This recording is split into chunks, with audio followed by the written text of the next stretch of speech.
Hello दोस्तों, आपका हमारे चैनल पर स्वागत है। अगर आप चैनल पर नए हो तो मेरे चैनल को सब्सक्राइब करो, लाइक करो एंड शेयर करो। This is growth master TNT। दोस्तों, मैं अपना वीडियो जो लर्निंग वीडियो है मैं वो 2 बजे अपलोड करता हूं और जो एनालिसिस वीडियो होता है वो मैं 5:30 बजे अपलोड करता हूं। तो उस टाइम के अंदर आप मेरे वीडियो को ज़रूर आके देख सकते हैं दोस्तों। ठीक है, तो आइए देख लेते हैं कि मार्केट कैसा रहा और कौन कौन सी न्यूज़ अपडेट हमें मिले हैं और कौन से ग्लोबल न्यूज़ हैं जो कि हमारे मार्केट को इम्पैक्ट कर सकते हैं। देखिए, ये जो वीडियो मैं बना रहा हूँ मैं एक एजुकेशन पर्पज़ से बना रहा हूँ, तो मेरे तरफ से कोई भी इन्वेस्टमेंट डिसीजन बनाने की एडवाइस मैं नहीं देता। ओके, तो आपको मैं ये टोटल डिटेल के साथ बताऊंगा कि आर का मार्केट कैसा रहा और कौन कौन से इम्पैक्ट आ सकते हैं। और मैं डिटेल में इसके ऊपर बात करूंगा, जैसे कि आज का निफ्टी का इंट्राडे का मूव कैसा रहा, निफ्टी और सेक्टर का क्लोजिंग कैसा रहा, ग्लोबल इंडिसेस का क्लोजिंग कैसा रहा, ग्लोबल न्यूज़ के अपडेट क्या मिले हैं और कमोडिटी न्यूज़ के ऊपर भी हम चर्चा करेंगे दोस्तों। तो वीडियो को आप ज़रूर पूरा देखें। ठीक है, तो अगर हम आज निफ्टी का देखेंगे तो निफ्टी जो है आज इंट्राडे सेशन में दोनों तरफ का मूव दिखा है। मतलब ऊपर से भी सेलिंग आई और नीचे से भी बाइंग हो रहा था। मतलब सपोर्ट रेजिस्टेंस का आज गेम चल रहा था दोस्तों। ठीक है, तो अगर हम देखेंगे आज निफ्टी का जो क्लोजिंग मिला है, आज हमें ये नेगेटिव क्लोजिंग मिला है। ठीक है, मतलब अगर हम निफ्टी को देखेंगे 25,056 नेगेटिव में क्लोजिंग है, जो कि 0.45% डाउन है। ठीक है दोस्तों, उसके बाद आ गया सेंसेक्स। सेंसेक्स जो हमें क्लोजिंग मिला है वो है 81,715, 0.47% डाउन। उसके बाद बैंकिंग सेक्टर का क्लोजिंग मिला है 55,121, 0.70% डाउन। उसके बाद आ गया फिन सर्विसेज का, जो कि 26,388, 0.64% डाउन।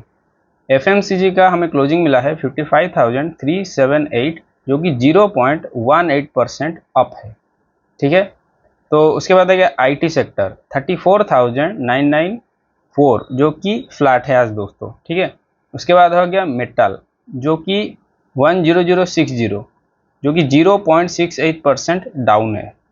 फार्मा का जो क्लोजिंग मिला है 22,180, जो कि 0.53% डाउन है। रियलिटी का हमें क्लोजिंग मिला है 899, जो कि 2.49% डाउन है। और ये लूजर में सबसे टॉप पर है दोस्तों। टॉप लूजर में आज रियलिटी सेक्टर है। उसके बाद देखते हैं एनर्जी का क्लोजिंग, जो कि 35,506 से 0.89% डाउन है। उसके बाद ऑयल एंड गैस 11,247, जो कि 0.62% डाउन है। ऑटो का हमें क्लोजिंग मिला है 27,007, जो कि 1.15% डाउन है।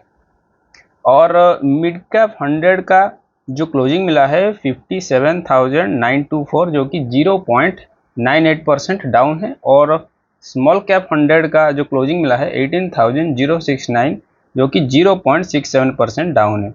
दोस्तों, मेरे प्रीवियस जो मेरा एनालिसिस था उसमें भी यही था कि जो मिड कैप 100 हैं और जो स्मॉल कैप 100 हैं वो निफ्टी से ज़्यादा गिर रहे हैं। ठीक है, मतलब ये है कि जो इन्वेस्टर्स हैं वो मिड कैप और स्मॉल कैप से निकल रहे हैं दोस्तों। ठीक है, तो ये क्लियरली दिख रहा है इंडिसेस एनालिसिस के हिसाब से दोस्तों। ठीक है, अभी आ जाते हैं ग्लोबल के ऊपर। अगर हम ग्लोबल की देखेंगे तो यूएसए में जो नैस्डैक है उसका जो फ्यूचर्स है अभी चल रहा है 24,890, जो कि 0.25% अप चल रहा है।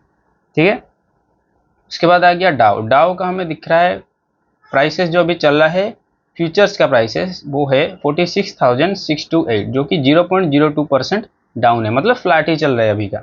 उसके बाद आ गया यूरोप। यूरोप में डैक्स चल रहा है 23,585, जो कि 0.19% डाउन है, थोड़ा नेगेटिव चल रहा है। और ऑन एन एवरेज यूरोप के मार्केट जो हैं वो 0.15% डाउन चल रहे हैं। ठीक है, ये जो यूरोप के मार्केट अभी डाउन चल रहे हैं उसका भी एक रीज़न है, मैं न्यूज़ सेक्शन में आपको क्लियरली बताऊंगा दोस्तों। ठीक है, अभी चलते हैं चाइना का। चाइना का ऑन एन एवरेज 1.40% अपसाइड चल रहा है, मतलब बहुत ही ज़्यादा स्ट्रॉन्ग बुलिश साइड चल रहा है। ठीक है, अब आ जाते हैं इंडियन मार्केट पर। इंडियन में अभी क्या हो रहा है कि जो 0.47% डाउन चल रहा है, मतलब एवरेज नेगेटिव लेके चलिए। ठीक है दोस्तों, तो अभी आ जाते हैं न्यूज़ के ऊपर। तो पहला जो न्यूज़ है उसमें ये है कि जो यूएस के जो फ्यूचर हैं अभी भी फ्लैट हैं। फ्लैट क्यों है? क्योंकि जो फेड के जो चेयरमैन थे पावेल साहब, उन्होंने कोई भी क्लैरिटी नहीं दिया कि फेड का रेट कट होगा या नहीं। मतलब जो इन्वेस्टर है वो ये सोच रहा है कि और भी रेट कट आने वाले हैं, ठीक है। बट पावेल ने क्लियरली इस चीज़ को मतलब मना नहीं किया। मैं ये कहूँगा कि वो कंफ्यूज करके रख दिए, क्योंकि वो कोई भी क्लैरिटी नहीं दे रहे हैं कि वो इंटरेस्ट रेट करेंगे या नहीं करेंगे, ठीक है। तो जो उसका जो आउटलुक है वो ये लग रहा है कि थोड़ा कन्फ्यूजन है। और जो डेटा आ रहे हैं जैसे कि एम्प्लॉयमेंट का डेटा हो गया, ठीक है, वो भी थोड़ा कम है। और जो इन्फ्लेशन का डेटा है वो तो हमेशा बढ़ ही रहे हैं। तो ये सारी चीज़ें थोड़ा कन्फ्यूजन क्रिएट कर रहे हैं, क्योंकि जो इन्फ्लेशन तो बढ़ रहा है और इस तरह पावेल साहब ये बोल रहे हैं कि हम इंटरेस्ट रेट करने में इंटरेस्टेड नहीं हैं। तो इस वजह से क्या हो रहा है कि जो इन्फ्लेशन तो बढ़ ही रहा है, तो ये इन्वेस्टर को ये लग रहा है कि ये थोड़ा रिस्की बिजनेस हो सकता है, क्योंकि पावेल साहब ने कोई भी क्लैरिटी नहीं दी है। तो इसीलिए मार्केट अभी भी होल्ड कर रहा है, ठीक है। उसके बाद आ जाते हैं दूसरे न्यूज़ के ऊपर। दूसरे न्यूज़ में क्या है कि इन्वेस्टर हैं, कुछ इन्वेस्टर हैं जो कि हमारे दिस ईयर के एंड में मतलब दिसंबर को वो एक्सपेक्ट कर रहे हैं कि रेट कट हो सकता है। मतलब ये एक बेट कर रहे हैं, मतलब ये कोई कंफर्मेशन नहीं है, बट उनके हिसाब से उन्हें लग रहा है कि रेट कट हो सकता है इस मंथ, जो दिसंबर मंथ का आ रहा है जो कि ईयर एंड में है। तो वो ये सोच रहे हैं कि आ सकता है कोई ना कोई रेट कट, तो वो इसके लिए अभी से बाइंग कर रहे हैं, ठीक है। ये कोई रिकमेंडेशन नहीं है, ये कुछ इन्वेस्टर ऐसा सोच रहे हैं दोस्तों, ठीक है। अभी चलते हैं थर्ड न्यूज़ के ऊपर। थर्ड न्यूज़ में क्या है कि ट्रम्प साहब जब जेलेंस्की के साथ मीटिंग कर रहे थे यूएसए में, तो उन्होंने ये बोला कि यूक्रेन जो है वो जितने भी लैंड हैं रशिया से रीटेक कर सकता है, ठीक है।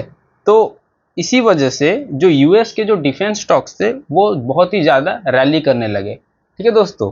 तो इस तरह के न्यूज़ भी एकदम से स्टॉक्स को भगा सकते हैं, ठीक है दोस्तों।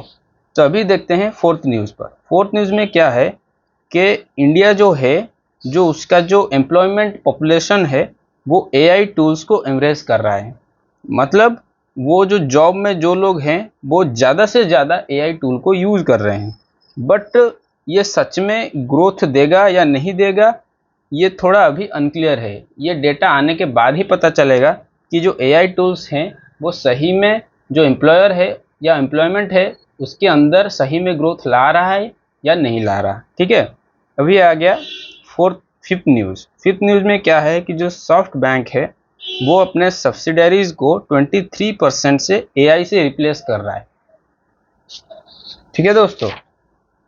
तो ये जो एआई है बहुत सारे जो बैंकिंग सेक्टर हैं उसके अंदर एकदम से मतलब कैप्चर कर ले रहा है। जो भी एम्प्लॉय का जो काम होता है उसको एआई बहुत ही बखूबी इजीली कर ले रहा है, ठीक है दोस्तों। तो ये सॉफ्ट बैंक उस चीज़ को ऑलरेडी अप्लाई कर चुका है। अभी आ जाते हैं सिक्स न्यूज़ के ऊपर। सिक्स न्यूज़ में क्या है कि जो यूरोपियन स्टॉक्स हैं वो फेड पावेल के स्पीच के बाद एकदम से गिरने लगे, क्योंकि जो पावेल साहब हैं उन्होंने ये बोला कि जो स्टॉक्स हैं बहुत ही हाईली ओवर वैल्यूड हैं। तो इसी वजह से जो यूरोपियन स्टॉक्स थे वो एकदम से गिरने लगे, ठीक है। उसके बाद आ गया सेवेंथ न्यूज़। सेवेंथ न्यूज़ में क्या है कि अलीबाबा का जो शेयर है जो यूएसए के प्री मार्केट में ना 9% उछाल आ गया। क्यों आ गया? क्योंकि उसके जो सीईओ हैं उन्होंने अपने प्लान्स बताया कि वो कैसे बहुत ही ज़्यादा मतलब स्पेंडिंग कर रहे हैं एआई के ऊपर, ठीक है। उसके बाद आ जाते हैं एट न्यूज़ के ऊपर। तो ट्रंप ने ये कह रहे हैं कि जो नाटो है, नाटो जितने भी रशियन जेट्स आ रहे हैं उनके एयर स्पेस में उसको मतलब मार गिराना चाहिए, तो उससे कोई प्रॉब्लम नहीं होना चाहिए, ठीक है। अभी आ जाते हैं नाइन्थ न्यूज़ के ऊपर। तो चाइना जो है वो एक वायरस के अगेंस्ट वैक्सीनेट कर रहा है उनके फीमेल पॉपुलेशन को। वो वायरस कौन सा है? वो है एचपीवी वायरस, ठीक है। उसके बाद आ जाते हैं टेंथ न्यूज़ के ऊपर।